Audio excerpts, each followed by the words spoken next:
Katie with Windermere Mill Creek, and I'm here with Madilyn Hofbauer. And she is, well, not one of our newest agents, but she's been with us for about how many years now? A little over a year. Okay, so almost 2 years, I'm going to say. So we're going to just introduce her, and we're going to just have a little coffee talk. So cheers. Yay! So just to start, Madilyn, I know you've been with us for about a year and a half. What got you into real estate? Yeah, so I've always been really interested in real estate. I used to work in the wine industry and like kind of pre-COVID through college, and I loved it. I loved every single second of it. And I knew that the thing that I loved about it was like the people aspect of it. So I knew early on that I wanted a career that was people oriented. So when COVID, because my original plan kind of, when I was visualizing my future life pre-COVID, I thought I was going to work in the wine industry, and then everyone knows, like tourist stuff has like kind of changed a lot in the last couple of years. So I've always been really interested in homes, and when my partner bought his home, August, a couple years ago, pre-COVID, I loved every single second of it. He had the best agent. I just really admired her for how good she was with us. And That's so cool. So you got inspired I did kind get of a little inspired, bit. yeah. That was actually one of my other questions is, what was one of, like, is there anybody specifically that inspired you to get into real estate? So that sounds like that was something. I don't really know any other real estate agents, so I guess I know one other one. Really but cool. Like, we're not very close. But yeah, our past agent was just amazing. That's awesome. Yeah. Oh, I love that story. That's awesome. Very, very nice. Okay, so though out of real estate, what would you say is like your biggest thing that you like to do outside of real estate? Like your number one thing that you just like love to do? Oh gosh, I'm a hobby person, so that's a hard question. It used to be roller derby. I just recently stopped playing roller derby because of an injury, but like roller derby was like my thing. I loved it so much. I love roller skating, but now, especially now that it's colder outside, I really like to sew. So I do love sewing. I'm a crafter, so any sort of crafts. That's cool. I didn't know that about you. Yeah, I did see a couple of stories about, I'm like, I didn't know she did sewing. Yeah, so you actually sell your stuff too, don't you? Yeah, I try to. I go back and forth on it because it really is just for fun. And I feel like once you start like monetizing your hobbies, they kind of turn into jobs, and it makes it harder to like it's hard to balance that. And I feel like I put like this pressure on myself for everything to be like perfect when I'm just doing it for fun. Right. But yeah, I do sell them mostly because I make so much and I cannot have that much stuff. Yeah, and your stuff is cute, and people I think people love like them. it. So That's so cool. It's nice to see them like get a new home. Yeah, it is kind of like the same thing, isn't it? Makes them happy. That's cool. Okay, so let's see. What would you say in back to real estate, since you've been in it for a little bit, you've been through the pandemic, you've been through everything that we've gone through, you know, with the housing market, because it's pretty crazy right now. But what would you think or say that your biggest struggle is in real estate right now? Oh, or, you know, any time that you've come across? Okay, yeah. There's been a lot. There's a lot of struggles right now, especially for new agents. And in my case, being a new agent who's new to the area, in a time where people aren't really meeting in person, I would say like networking with just like new people has been really difficult to find like opportunities. It's opening up more now.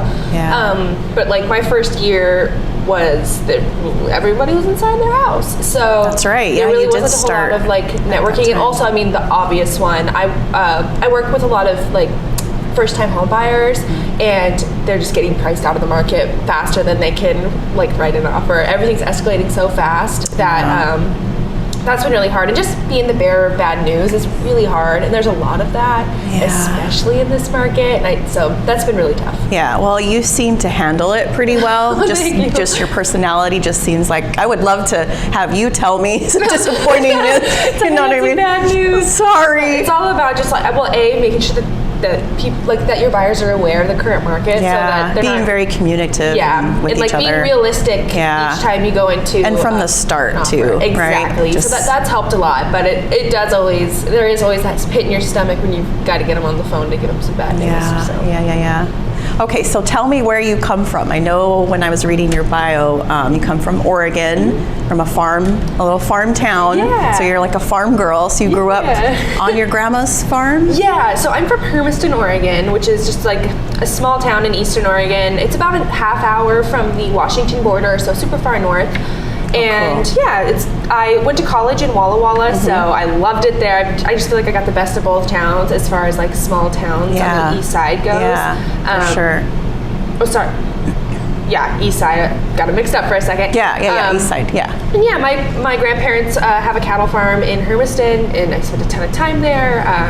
Pretty classic. Like, we rode a lot of horses growing up. Yeah. Worked the cows and stuff like that. So that's cool. I'm always really thankful for that background, because now that I'm like kind of grown up and I live in the city and I don't see cows very often. Do you like living in a city compared to that? Because I grew up kind of in the same situation that you did, not like farmland, but definitely around a little bit more rural. Yeah, but just the small city life is totally. I do like it. It's very different. Living in a city was always like a childhood dream of mine. Yeah. So, I mean, to fulfill that alone is like really exciting. There's a lot of people here. There's a lot of waiting in lines. Yes. Do you think you'll ever go back? Probably not. Okay. I love having things to do. That's and in Hermiston, here you have lots of things to do. There's more than enough things to do all the time. In Hermiston, you could definitely run out of things to do. But I will always like have my whole family still lives there, so every time I go to visit, it's like really pleasant. And I every time I'm there, I'm like, oh, I could live here. And then I come back to like this area, and I have stuff to do. I'm like, I kind of do that too. Yeah, I do the same thing too. It's just beautiful over there too. Yes. So you graduated with a background in religion and psychology? Yeah. So I graduated. Tell me about that, because I find that super interesting too. Like how do the two and two like tie into each other, or was it just something that you just did, like the psychology part, just something that came along? Time in college was really, I was trying a lot of things. So I went to Whitman College. I graduated May of 2020.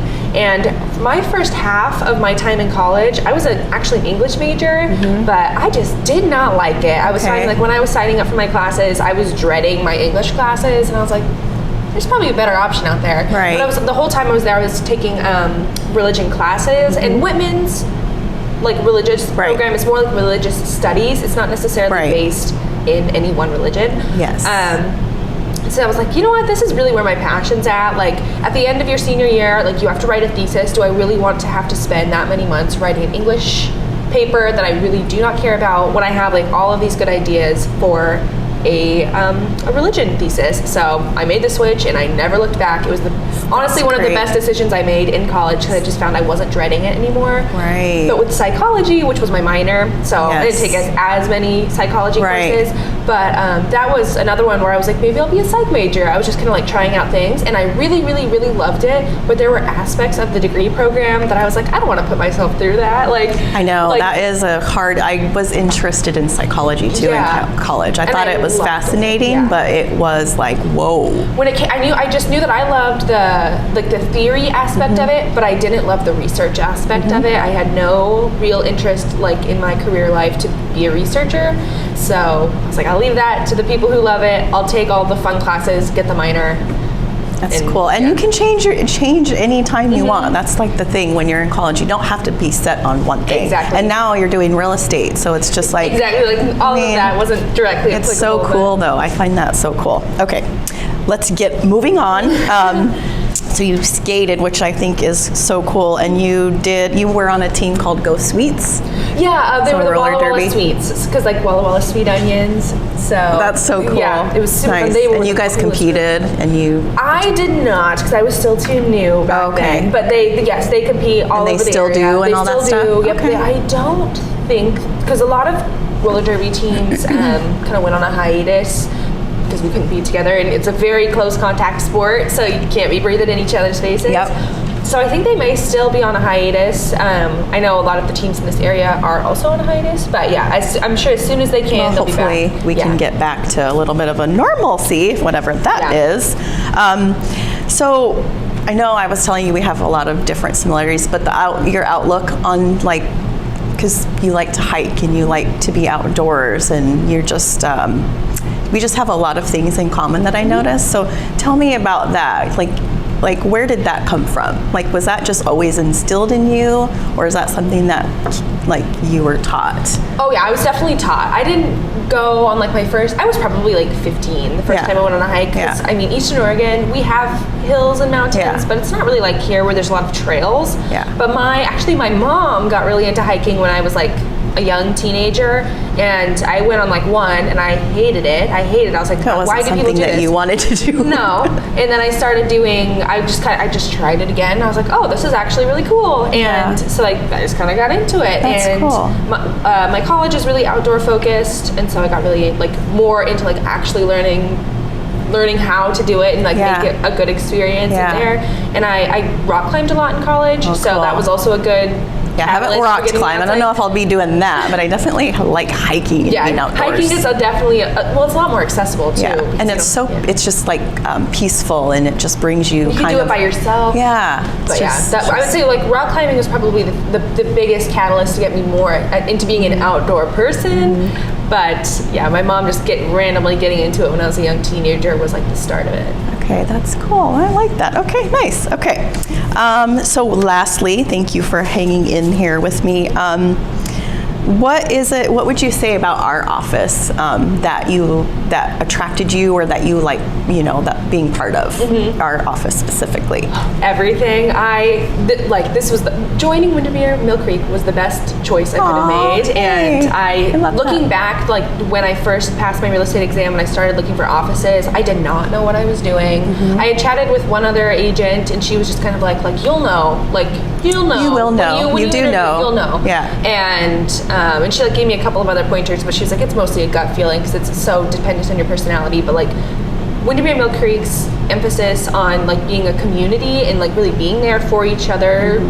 We're not competing with each other. That was one thing I was really nervous about when I was like looking for an office, was going to be like feeling like I couldn't ask people questions because I couldn't show that I had like a weakness in my armor, and I just was worried that I was going to have to compete with a bunch of people that I wanted to be friends with. Right. But I don't know how they do it, but I just feel like everyone in the office is just there for each other. I feel like we have a good group and the group that you kind of like started too with everybody. That little group is. I came in. You guys are super close, and you guys communicate, I know, really well. So there's like I started with like maybe 3 to 5 other agents like in the same. It's grown. But that group has just continued to be such a core. And you learn from each other, and that's so great. It's great. been wonderful. I love Windermere Mill Creek. I'm so happy to hear that. Thank you so much, Madilyn. Well, it's been really great talking with you, and I appreciate you spending your time out of the day to talk with me. Of course. And we'll have to do it again, and I really just love everything about what you're doing. So thank you for being part of our office. And thank you, everybody, for joining us for our 3rd episode of Coffee Talk. We'll see you next time.